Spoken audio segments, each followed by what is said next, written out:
Hace un rato atrás, yo estaba trabajando y sentía que jugaban en el agua.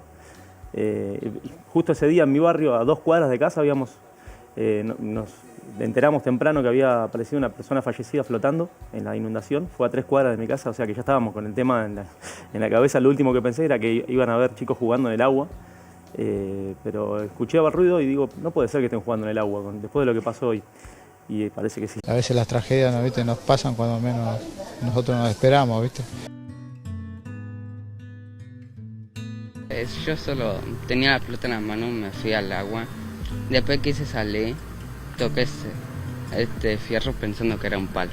Toqué, me puse todo duro y me caí en el agua. ¿Y después no te acordás más? No. Sentí un chico que gritaba, no respira, por favor, ayuda, alguien que me ayude, no respira, decía. No respiraba, estaba ya justo en ese lugar, se ve que el hermano lo había corrido hasta ahí.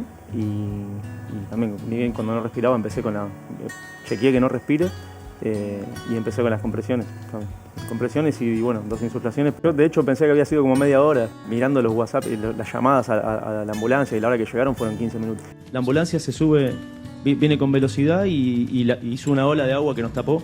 Y lo que atiné fue a levantar al nene en la cabecita, pero pensé que nos quedábamos pegados porque el agua estaba en contacto con el poste. La verdad que vinieron apurados ellos, ¿viste? A hacer lo que podían. No lo habrán pensado, pero yo lo primero que agarré, levanté la cabeza al nene porque le entraba agua en la boca. Y nada, me quedé duro porque dije, nos quedamos electrocutados porque el agua estaba en contacto con el poste.